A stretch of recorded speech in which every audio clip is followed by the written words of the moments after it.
Okay, y'all, so we need to talk because, child, when I tell you what I just came across, baby, I don't even know where to start. So listen, I'm about to get into the Braxton family, right? And I'm not even gonna say Braxton family values because, girl, at this point, the issues are so extreme, I can't even attach that cute little reality show title to it anymore. Like, it's past that now. Now look, I know every family has issues. Every single family got some mess going on behind closed doors, but baby, I am exhausted with this family's issues, like genuinely tired because it just keeps coming and it keeps getting darker. So today, we're talking about the niece, Michael Braxton's daughter. And girl, this niece tells her story so well, so powerfully, that I literally cannot summarize it without you losing the full impact. Like, you would miss the emotion, you would miss the pain, you would miss the weight of what this girl has been carrying. But just know going in, this is another dark family secret. And honestly, if they're gonna do reality TV, they should be showing the real issues, show the real trauma, show what people actually go through. Because honey, so many families are dealing with the exact same experiences. Now here's what I will tell you, this niece was thrown away, y'all. After she spoke up about an incident involving her aunt's husband, the family cut her off, not reaching out, not checking on her, nothing. Radio silence. And then girl, her father threatened to sue her.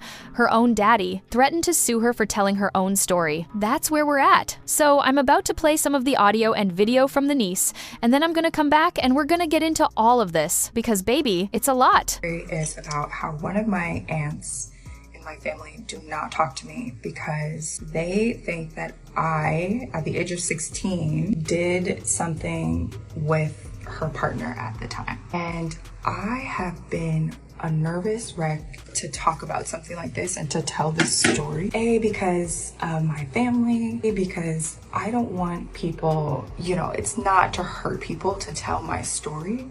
But at the same time, I've been working through this so much in therapy, and this is something that goes way deep to my core in terms of worthiness and how I feel about myself. And it's been such a journey. It's that moment of my life where I have to fully confront it and face it and talk about it, but talk about it because I also want to shed light for the women and the men and anybody who has gone through something like this, where you were underage and something in that sort of manner happened in terms of that sort of word of abuse. And I feel like I have to be careful with what I'm saying here because I don't want to be banned from talking about these situations, but also we kind of have to talk about it. I'm also not very good at storytelling and I'm new to all this, and I'm also trying to get ready at the same time and tell a story. And I feel like the story is quite complicated and detailed, so bear with me here. Yeah, so one of my aunts does not talk to me because I guess she felt like I did something with her partner at that time. And nothing happened, but I'm gonna try to tell the story quickly and also not name any names. And so I was with this aunt for the summer with my sister, and I can't remember how much time had passed since we were there in the summer for a little bit of time to when we got home. And when I think it was my stepmother was going through my phone and she found this sort of conversation. And she showed it to my dad, and my dad called that aunt and we spoke about it and we talked about it a little bit. And I remember just a lot of emotions, was a lot going on. I was 16 at the time and I'm 32 now. I had to think about it. I'm 32 now. And so, oh my God, it's been 16 years. This is wild. Anyway, okay. So yeah, my aunt was there for me. She was very kind and very nice. And like, I'm so sorry that this happened to you, blah. And not blah, but she was very kind and it just felt safe, But then as the years have gone by, it's that mood and that assumption that I didn't do anything because I was a child was not that assumption anymore. And it boggles my mind because it was wait, but if it happened or if it was true, then that would make him, and you're okay with that? That's what you would like to hear? I will just never forget how when I got older, I just realized that I really had to take the time and go back to that part of my life and understand how much feeling I didn't matter, that I was unworthy. It just felt like love from my family was just cut off and gone. And you're like, but wait, that guy? And it made it even worse because it was like, wait, this guy that was doing this to you on TV, and like it's kind of in cohorts in the same spirit of what was happening. Not in the same cohorts in the same spirit, but like, you know, like it's so painful. And I know that the ladies, the men, everybody who has experienced this sort of feeling when your family doesn't believe you, or when you're at an age where you shouldn't have been put in that situation to have to navigate it. And however you navigate it was however you navigated it. And that's what I learned in therapy, is like how I navigated it and how I dealt with it was how I dealt with it. But the most important thing to understand is that I never should have been put in that spot in the first place. And I think that's the devastating part, is that you realize that you didn't ask for that. I did not ask for that. No matter what, I didn't ask for that. And I'm planning to like confront a lot of things, because my sister passed away. Like I've just I fled the country because I was needing to save my own self and my own life. And when I say all of this is not a dig to my family member, because it's really sad that she also was put in that situation, having to deal and having to handle. Like, I don't wish that upon anyone either. There's sympathy there, but there's also so many other aspects of it when you're a child and you're like denied a voice. It's pretty much been like a lifelong battle for me. So it's been if you've ever been that person, I'm gonna go to part 2. Okay, I'm back, sorry. Okay, so this is part 2 of my aunt doesn't talk to me because she thinks that I did something with her partner. And if you watched part 1, you could probably understand what's happening. And like I said, it's really difficult to talk about because I just don't want to be rude, because this happens to people where they've experienced some sort of abuse and then someone's told them that it hasn't happened or that it's their fault, or like they've just, but then as I like have now lived in Europe for 10 years and I've traveled the world, it happens across the world, which makes it even more important to talk about, because a lot of people are going through this, but they're not allowed to say, or they're embarrassed, or they just feel like it's not something that they can even talk about. So for me, it was difficult because I realized that my aunt was starting to feel this way, that I initiated, or that it was not like I'm a part of the problem to blame. And I was saying before that I never should have been put in that situation as a kid at all, ever, especially when there's an adult involved. And so I essentially left the US in 2014 and I went to Paris, and I was there for about 4, almost 5 years. And I'm so irritated at myself because I left right before I was supposed to get my citizenship there. But anyway, and now I'm here in Barcelona, Spain.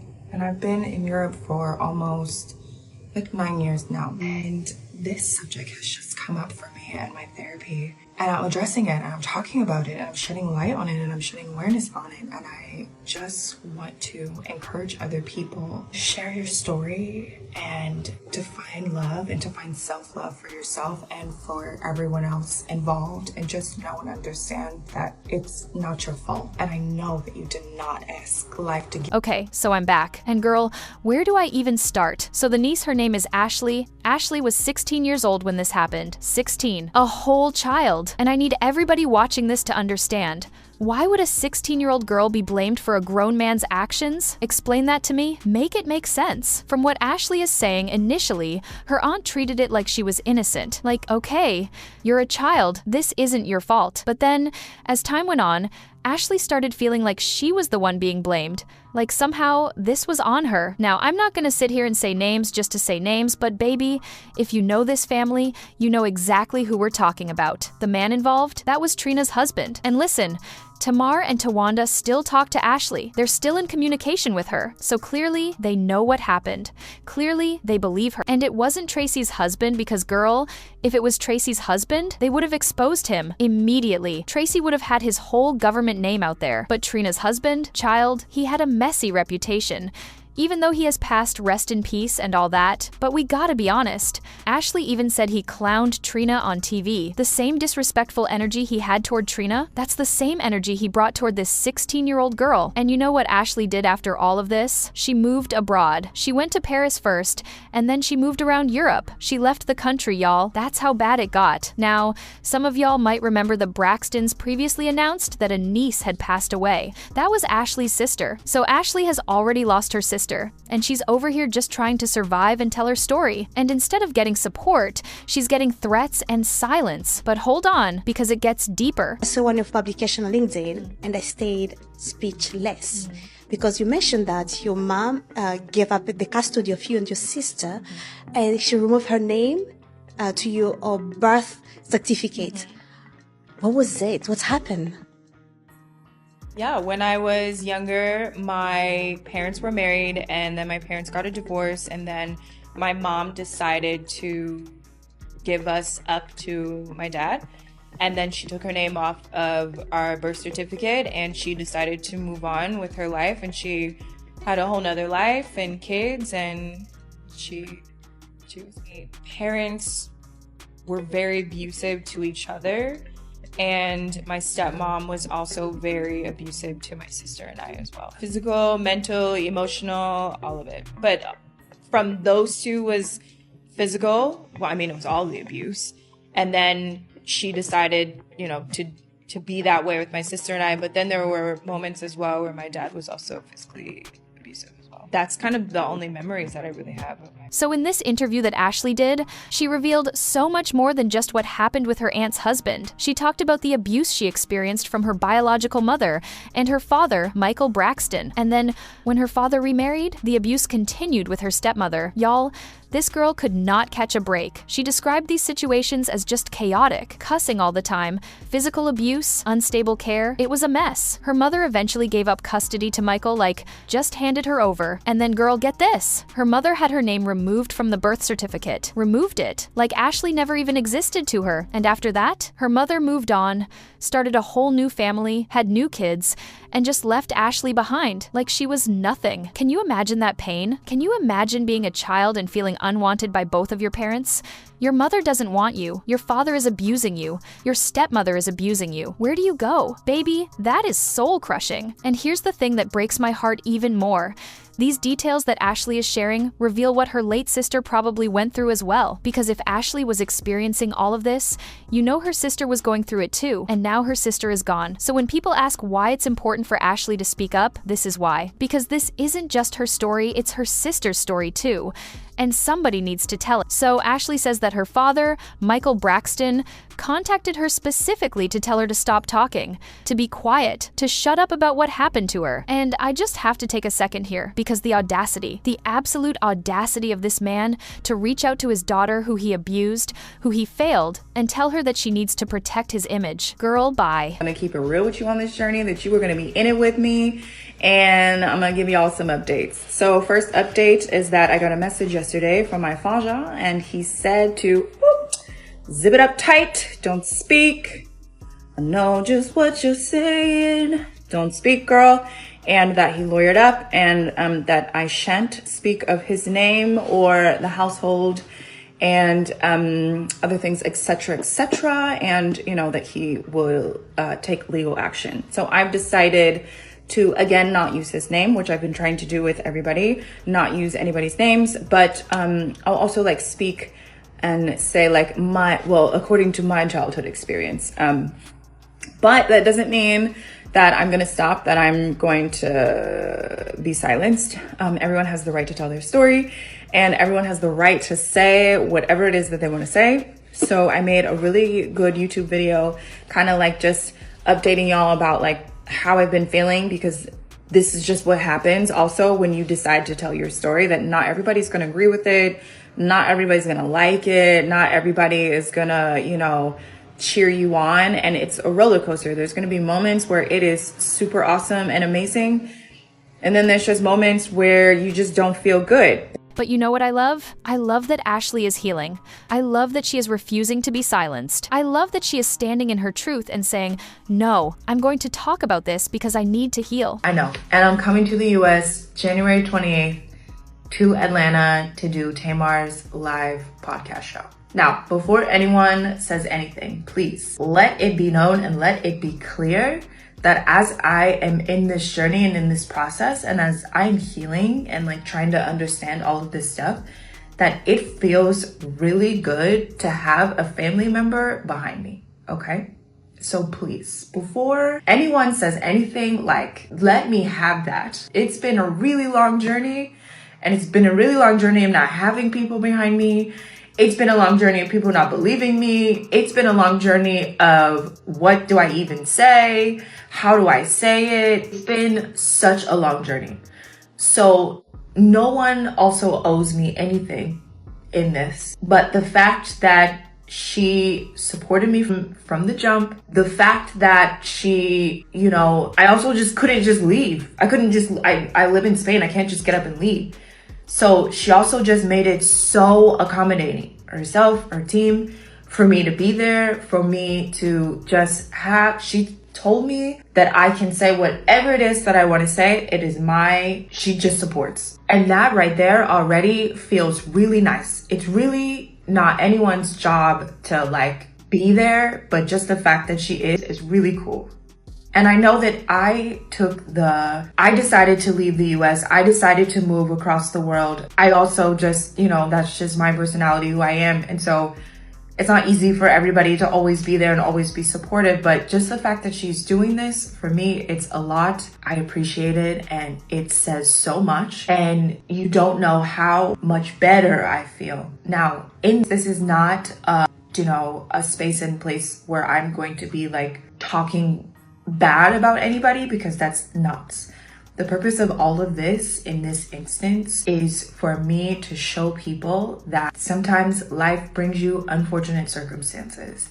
It can bring you abandonment. It can bring you dealing with abuse and all types and forms of abuse, and still being in a super awesome family. But there could be this trauma that's either generational, or maybe it's passed down to you from your mother's womb, or maybe it's just, learned behavior that you learned from somebody else. It's just a moment. Like, I'm still processing all of it, but in the process, I have to say, I'm like really nervous, but I'm excited, but I'm scared, but I'm just so grateful that I get to share the stage with a family member, that I get to share the stage with my aunt, that I get to like hold her hand. I get to hold her hand if I want to cry, and that is just like a moment for me. And to also just show people that Black girls fucking rock. So I can't with all the crying. Hold on. The beautiful part. She can tell her story without even naming names. She doesn't have to say, my father is Michael Braxton. Everybody already knows who her father is. The family is famous. So she's not out here trying to expose people for clout. She's literally just trying to process her trauma out loud. And Ashlee's suffering connects to the patterns that we, the public, already saw with Tracy Braxton. We saw how Tracy was treated. We saw the dysfunction. This is generational, y'all. These are generational curses. These are family secrets that have been hidden for so long. So I'm proud of Ashlee. I really am. Because even with all the pressure from the family to stay quiet, even with her father threatening legal action, she's still speaking. And that takes courage, baby. Okay, so I'm not gonna lie. When I heard this part of Ashlee's story, I started tearing up. Like, I genuinely got emotional. So Tamar has reached out to Ashlee. Yes, Tamar Braxton reached out to her niece. Finally, somebody stepped up. Now, let me clarify something real quick. When I was talking earlier about the incident with the aunt's husband, it wasn't Tamar involved. It wasn't Tamar's husband. It wasn't Tawanda. It wasn't Tracy's husband. And it wasn't Tony. So just so we're crystal clear, but Tamar did reach out, and she invited Ashlee to do a live podcast interview with her, which, okay, I have mixed feelings about this, because on one hand, I'm glad that somebody from the family is finally reaching out and showing Ashlee some love, but on the other hand, girl, I hope Ashlee isn't being exploited here. I really hope this isn't just for content or for views. And I also have to ask, why did Tamar wait until this story blew up on social media to reach out?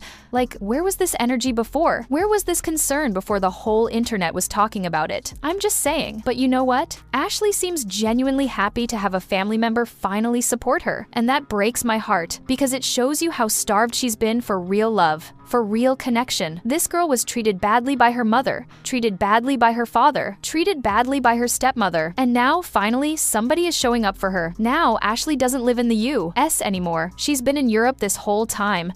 So she told Tamar that she can't just hop on a plane and come immediately, but she said she's planning to come around the 19th or 20th. And when she was talking about this, y'all, she broke down crying. She was so emotional. You could hear it in her voice. And I'm sitting here thinking, maybe social media for all the messiness and the drama, maybe, in this case, it brought some needed healing. Maybe it forced people to pay attention. Maybe it made Tamar realize, okay, I need to reach out to my niece. But also, Michael Braxton, Ashlee's father, he already lost one daughter. His other daughter is gone. And instead of learning from that tragedy, instead of holding his remaining daughter closer, he's out here threatening to sue her. Like, sir, do you not see the pattern here? Do you not understand that you're pushing away the only daughter you have left? This whole situation is just hard. So y'all, that's the story. That's what's been going on with the Braxton family and Michael Braxton's daughter, Ashlee. I just want to say this before I go. We need to have more empathy for young women. We need to believe young women when they speak up. We need to stop silencing them, stop blaming them, stop making them feel like their trauma is an inconvenience. Ashlee was a child. She was 16 years old, and she deserved protection. She deserved love. She deserved to be believed. So if you made it this far in the video, I appreciate you. Please like this video if you found it informative. Share it if you think other people need to hear Ashlee's story. Subscribe to the channel if you haven't already, because we talk about real issues over here. Peace.